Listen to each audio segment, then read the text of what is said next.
یاد رکھیے روئے زمین کے کسی بھی انسان کی یا کسی بھی ذی روح کی طاقت ذاتی نہیں ہے، سب کی سب اللہ کی عطا کردہ ہے۔ انبیاء کو اللہ نے عطا کیا، رسولوں کو اللہ نے عطا کیا، اولیاء و صلحاء کو اللہ نے عطا کیا، سب کو طاقت دینے والا اللہ ہے۔ اس نقطے کو مسلمان اگر سمجھ جائیں تو وہ کسی کے سامنے نہیں جھکیں اور کسی کو اپنے ہاتھ بازو کاٹ کے کبھی بھی نہ دیں، کسی کو یہ نہ کہیں کہ تم ہماری حفاظت کرو گی۔ پھر ظاہر ہے کہ جب اللہ پر بھروسہ انسان چھوڑتا ہے پھر وہ اپنی طاقت تو دکھاتا ہے نا کہ تم مجھے کمزور سمجھ کر کسی اور کو اپنی حفاظت جس کے ذمے کی تھی، آج اس کا حال دیکھو کہ وہ اپنے آپ کو سنبھال نہیں سکتا تو تمہیں کیا سنبھالے گا۔ اگر کعبے کے کسٹوڈین یہ حال کرنا شروع کر دیں، نبی کے ورثے کے کسٹوڈین مسلمان اپنی حفاظت کسی کو دے دیں، تو پھر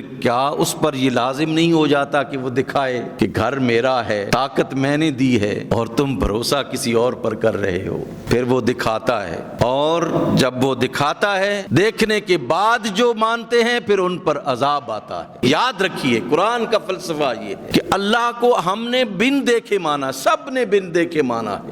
آج تک ہم نے اللہ کو نہیں دیکھا، رسول اللہ نے فرمایا اللہ ایک ہے تو ہم نے اللہ کو ایک مانا۔ اللہ کو ایک ماننے میں ہم ایمان بالغیب ہے ہمارا، ہم اس کی طاقت کے، اس کی یہ جو بکھرے ہوئی کارگری ہے اس کے ذریعے سے اسے جانتے ہیں کہ ہمیں تو دوسری منزل پر پانی پہنچانے کے لیے موٹر کے بغیر، بالٹی کے بغیر نہیں پہنچا سکتے۔ اب یہ دیکھیے یہ سامنے درخت ہیں، ان پر غور کیا کریں آپ کہ ان کی جڑوں کے اندر کون سی سکنگ پاور اللہ نے رکھی ہے کہ وہ پانی کو سک کر کے پورے درخت کو پہنچا رہے ہیں اور درخت کے ایک ایک پتے کو پہنچا رہے ہیں۔ جڑوں کے نیچے کوئی آپ کو مشین نظر آتی ہے؟ کوئنی کی طرح کی جڑوں کی طرح ہی کوئی مشین آپ کو نظر آتی ہے؟ کو پورے درخت کا پوسٹ مارٹم آپ کریں، تنے میں، پتوں میں کوئی چیز ایسی نظر آئے جو یہ پاور اور طاقت ہم کہہ سکیں کہ یہ اتنا جو ہے وہ 3 منزلہ عمارت سے بڑا درخت جو ہے وہ اس کے ایک ایک پتے پر پانی پہنچ رہا ہے اور وہ جس کو نہیں دیتا وہ پتا سوکھ جاتا ہے؟ تو یہ طاقت کس کے پاس ہے؟ یہ تو اللہ کے پاس طاقت ہے نا۔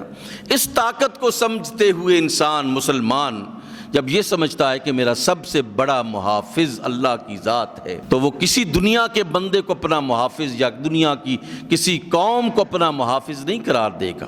ہم نے اپنے آپ کو ذلیل و رسوا کیا۔ اللہ ظلم نہیں کرتا، ان اللہ لا یظلم مثقال ذرہ، اللہ ایک ذرے کے برابر بھی ظلم نہیں کرتا۔ ہم ہیں جو اپنے آپ پر بھی ظلم کرتے ہیں، اپنے بھائیوں پر بھی ظلم کرتے ہیں۔ ہم مجبور کرتے ہیں ذلت و رسوائی پر کمپرومائز کر کے اپنی ذات کے حوالے سے بھی، اپنے بھائیوں اور دوستوں کے حوالے سے بھی۔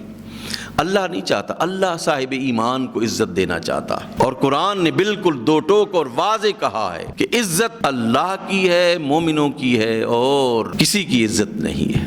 آپ کے پیچھے، اس وطن عزیز کے پیچھے کتنے لوگ لگے ہوئے ہیں کہ اس کو بے عزت کریں، لیکن عزت اگر وہ اس ملک کو، اس دھرتی کو دیتا ہے تو کون ہے اس سے عزت چھیننے والا؟ کون ہے اس کو بے عزت کرنے والا؟ اگر کسی مسلمان کو اللہ عزت اور توقیر عطا فرماتا ہے، اور جب کسی بھی خطے کا بادشاہ، کسی بھی خطے کا حکمران، آپ جو بھی اسے کہیں، رہبر کہیں، جو بھی اسے کہیں، جب وہ یہ کہے گا کہ اگر اللہ میرے ساتھ ہے تو مجھے کسی کی ضرورت نہیں ہے، اللہ میرے ساتھ نہیں ہے تو مجھے شکست ہی شکست ہے، اگر اللہ میرے ساتھ ہے تو مجھے کوئی شکست نہیں دے سکتا۔ پھر آپ دیکھتے ہیں کہ اس کی شہادت کے بعد بھی پوری دنیا اسلام نہیں، دنیا عیسائیت، دنیا یہودیت ایک پیج پہ آ کر جو ہے وہ ایک بڑی طاقت کو کہتی ہے کہ تم ظلم کر رہے ہو، تم زیادتی کر رہے ہو۔ یہ کیا ہے؟ اللہ کی طاقت ہے یہ کہ وہ پورے انسانوں کو ایک پیج پہ لے آتا ہے۔ آج دنیا دیکھ رہی ہے کہ وہ